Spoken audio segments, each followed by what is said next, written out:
From NJ PBS Studios, this is NJ Spotlight News with Brianna Venozzi. Hello, and thanks for joining us tonight. I'm Joanna Gaggis. Brianna Venozzi's off. Coming up, should cameras be required in special ed classrooms? Some say they'll protect students, others raise privacy concerns. We'll look at all sides of this debate. And later, the federal interest rates remain steady, even as the cost of groceries and fuel continue to rise. So just how healthy is our nation's economy? But first, as we approach the 25th anniversary of the September 11th attacks, we talk with the co-designer of the state's 9/11 memorial, who's calling on Governor Sherrill to help finally finish the project and complete the site. That's next. Funding for NJ Spotlight News provided by RWJ Barnabas Health. Learn more at rwjbh.org. It's hard to believe that just 2 months from now will be the 25th anniversary of the September 11th attacks that forever changed our lives. We lost nearly 3,000 people on that day. About 750 of them were from New Jersey. A decade later, a memorial was built in Jersey City's Liberty State Park to recognize the space where the sky sits empty, where the World Trade Center towers once stood. But that memorial, now almost 15 years old, has never been completed, and many of its design functions are falling into disrepair. This is a story we've covered before, and I recently spoke with the memorial's co-designer, Jessica Jamraz, to get the latest. Jessica, thanks so much for being with us today. Can you explain the design plan that was put in place for this memorial from the start? Sure. Thank you for having me. It's a pleasure to be here. The memorial design was a design competition from a request for proposals back in 2004. It was a two-stage process. It was a blind design competition. It went through a stage of jury members that were professional artists and architects and landscape architects. And what, Jessica, if I could jump in here, what was it meant to look like when the state awarded the plan to you? The memorial is a 2-acre site. It's integrated into the park as a kind of land art and a sculpture. The memorial is predominantly two stainless steel walls that are centered on the center line to where the former Twin Towers once stood. And on the approach to the memorial, you see symbolically where the towers once stood in the background. The walls are 208 feet long, 10 inches, and that's the exact proportion of what a facade of a trade tower once was. And the proportions and the geometry have been addressed to make it seem like the two twin towers have fallen onto the site. The entire memorial is much larger than that. There's several aspects. The mound is symbolic of the heart of New Jersey. The walls are symbolic of the wound in the heart, and then the reinforcement of the heart. The names inside the memorial walls, there's many names. Some names are missing. There's known to be 767 names, and they are very large, 4 inches, and they are randomly placed and organized as loved ones were lost. There's also an unbuilt aspect in the northern part of the site, which is a grove of trees and plaza area that has been unbuilt. Yeah, that's what I want to get to. Can you talk to us about the elements that remain unfinished today? And I want to point out before you answer this, that this has been several administrations, gubernatorial administrations. I believe it's been through 4, and now we're in a 5th with the Sherrill administration. But before we get to that, can you just explain what elements are unfinished today? So there's a number of issues that need to be completed and a number of issues that need to be restored. So there's been 3 phases of construction to get us to where we are now. There once, the items that need to be restored, there was once 65 trees that embraced the memorial on the landscape that were autumn flowering cherry trees, a symbol of rebirth, rebirth, and renewal at the time of the September 11th attacks. Those need to be replaced. There are broken kiosks that tell you where a name is located on the wall. And the stainless steel on the outside of the memorial, what I call and refer to as the face of the memorial, is completely missing.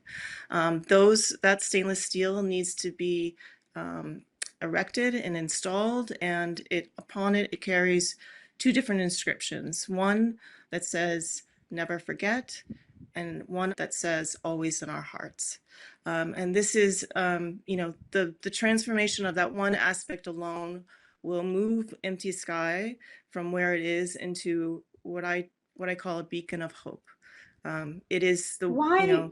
It will, yeah. Why has it never been completed? Through all of these administrations, you say it's 6. Why has it never been completed? Well, there's always reasons in government. I would say, there's a lot of finger pointing as to why that has occurred. I think it's because of the nature of the memorial. It was born from 3 executive orders. And the memorial has always been an interdepartmental project, and it requires leadership and accountability from the governor's office to see it through. And so when the memorial was first selected, it was selected by family members under the Jim McGreevey administration. 4 months after it was selected, Governor McGreevey resigned, and then we fell into acting Governor Cody. And then, when the Christie administration came around, I'm skipping past Corzine, but when the Christie administration came around, he really put someone in charge, a man by the name of Charlie McKenna, who really took it upon himself to make sure that it moved forward. But by the time that the Christie administration did that, we had 8 short months until the 10th anniversary of 9/11. And so we got as much done as we could within those short 8 months. Hurricane Sandy happened shortly thereafter. And then, we fell into... We had 8 years under Governor Phil Murphy. And now, of course, in the beginning of the Sherrill administration, we did reach out to her for comment. I'm curious, just very shortly, what happened that this was never finished under Governor Murphy, and what have you heard so far from Governor Sherrill? All I can say about the Murphy administration is that I think that they were well-intentioned back in 2018, 2019. The pandemic hit, so that's another, major thing to have focus on. After that, there's no excuses. I think the Murphy administration just simply dropped the ball and didn't have leadership or accountability for making sure that it happened from the governor's office. And this obviously was not funded. I'm sorry to interrupt you. We don't have a lot of time. I just want to make sure we get this in. There was no additional funding, as I understand, in this first budget the Governor Sherrill put forward. We did reach out to them for comment, and their response was that they are committed to the Empty Sky Memorial and ensuring it befits and honors the victims of 9/11 in New Jersey and their families. They say they will continue working with the families and stakeholders to find the best path forward. They have our unwavering commitment. I'm just curious your thoughts on what unwavering commitment looks like in your mind. I mean, that's wonderful. I'm very touched by that statement. I think it's all in the actions, right? It's like we've gone through so many administrations. This is really and this pain, I'm just sorry, this pain is like, just get it done. At this point, we just got to get it done. So,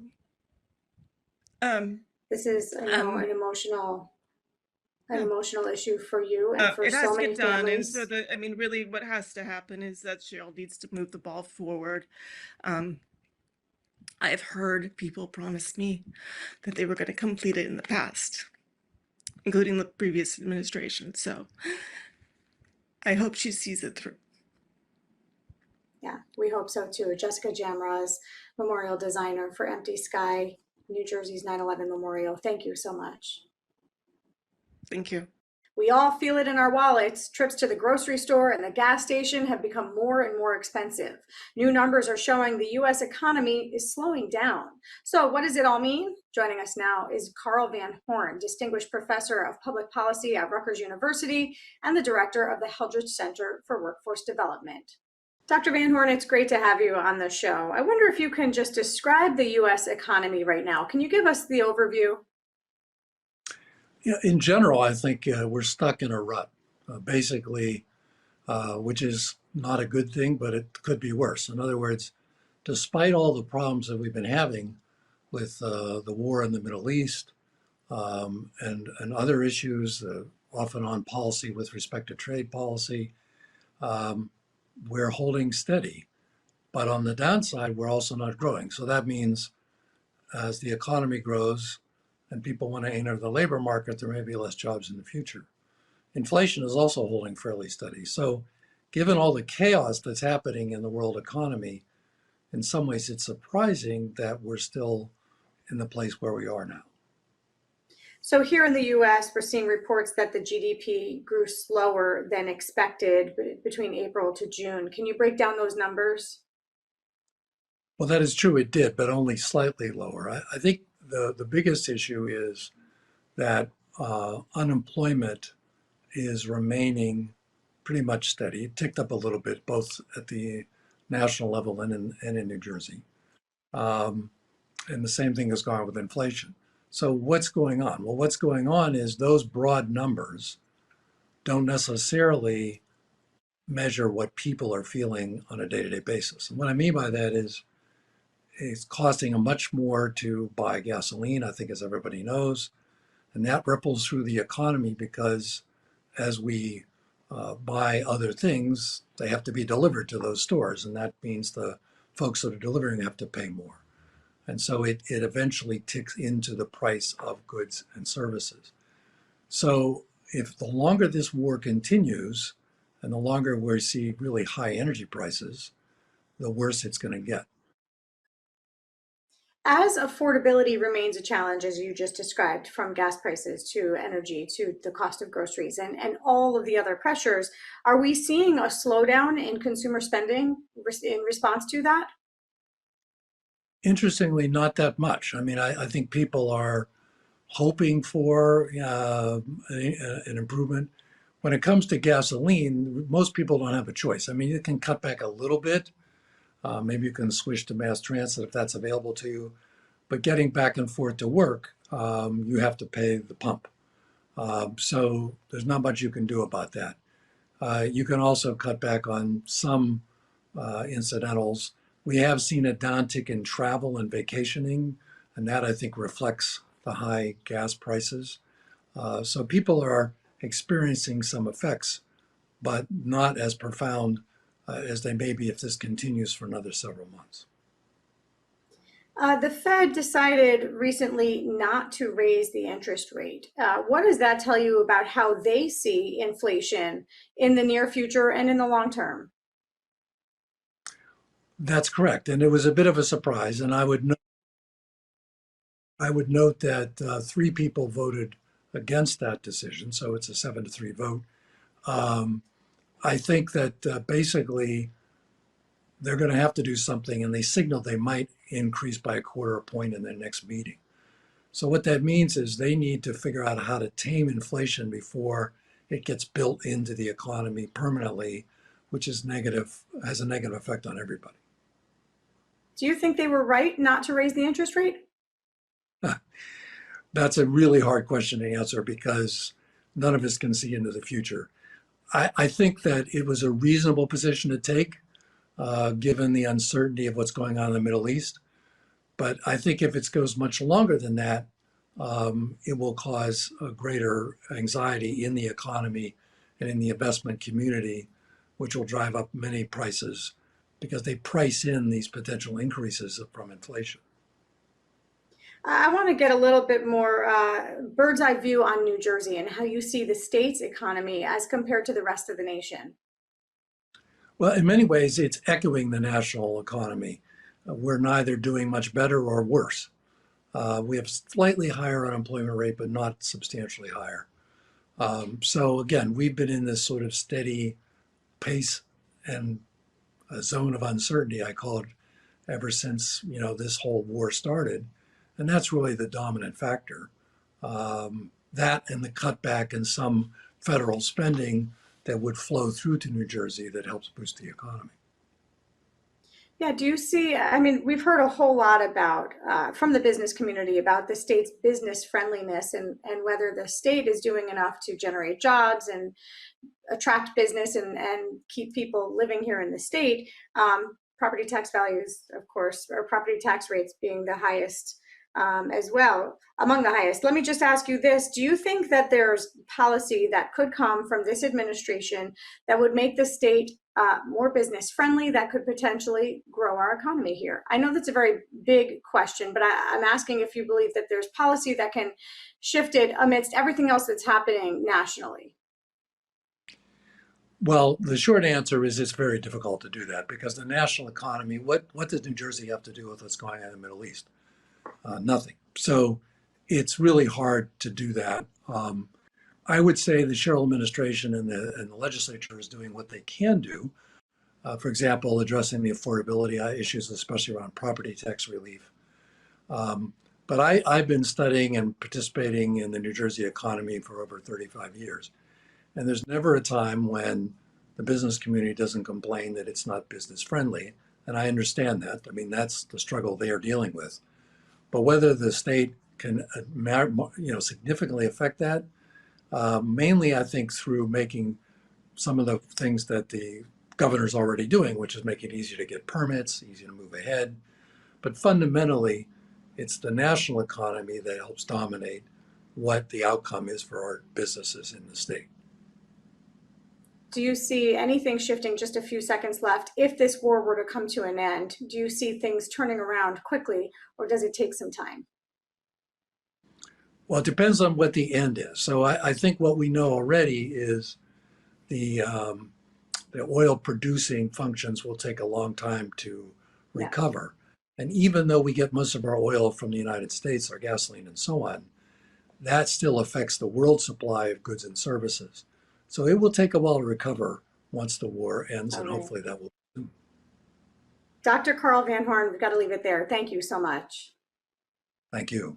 For parents of children with physical and developmental disabilities, sending them to school and trusting they'll be well taken care of can be scary. Many fear the worst. Some say they've experienced it. One legislator has been calling to mandate cameras in special ed classrooms, but has faced some pushback. Our urban education writer, Julie O'Connor, took a deeper look at that policy and what it could mean for our most vulnerable students as part of our Under the Dome series.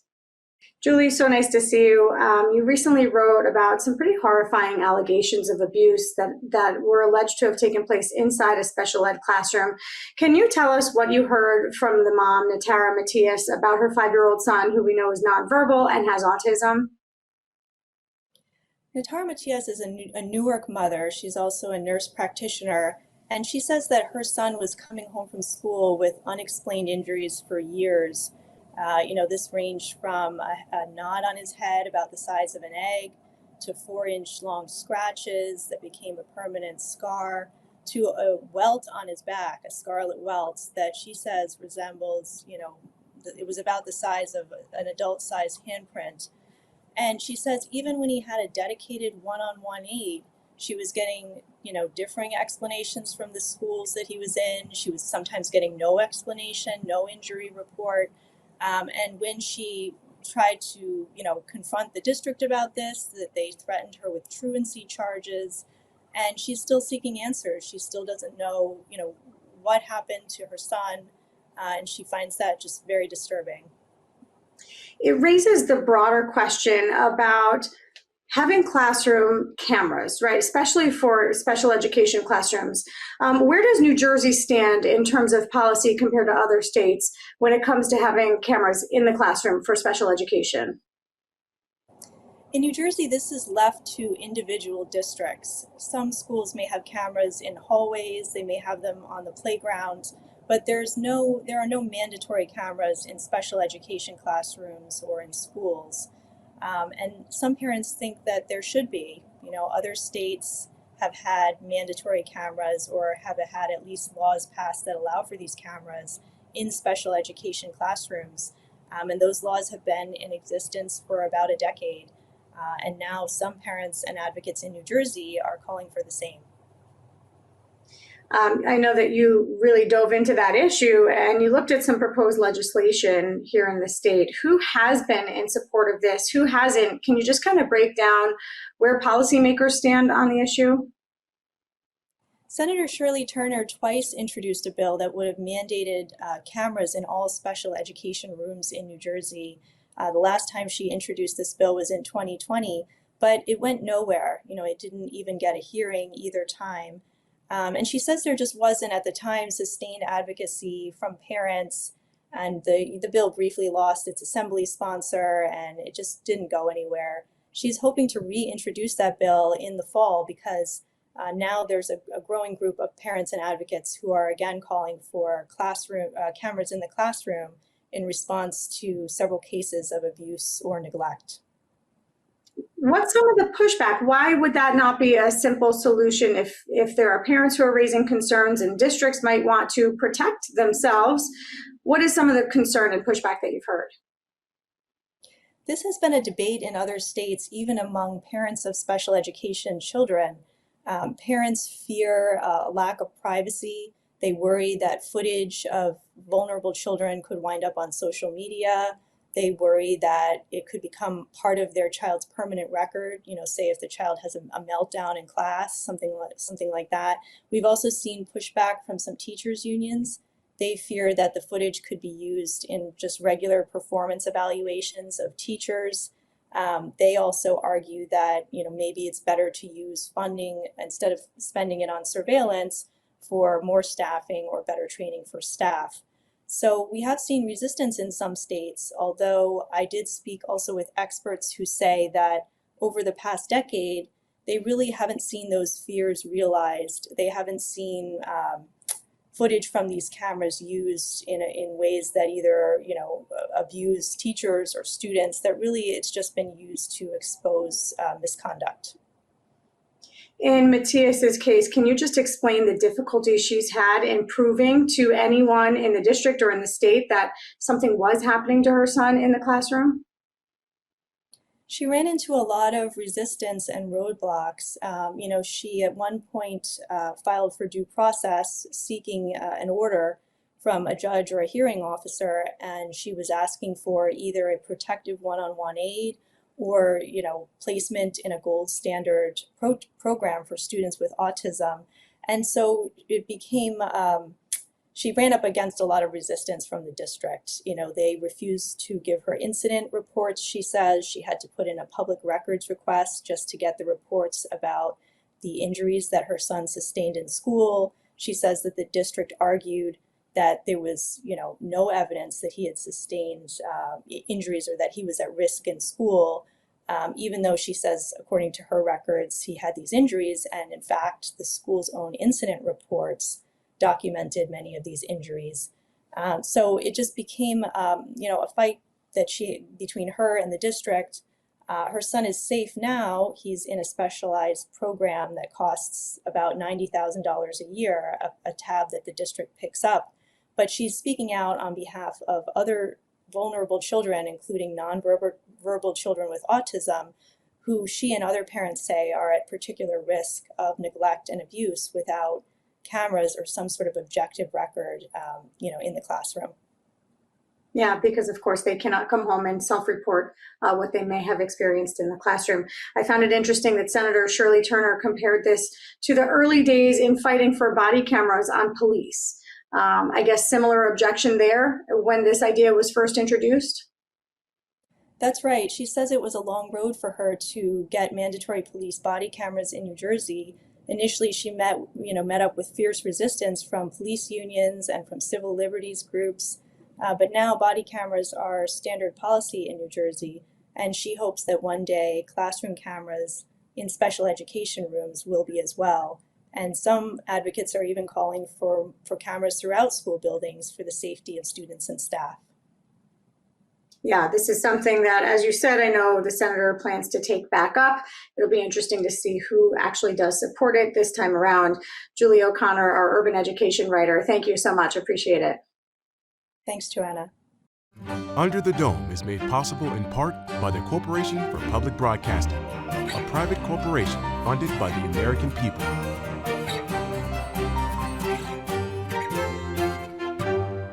That's going to do it for us tonight. I'm Joanna Gagis for the entire team here at NJ Spotlight News. Thanks for being with us. We'll see you right back here tomorrow.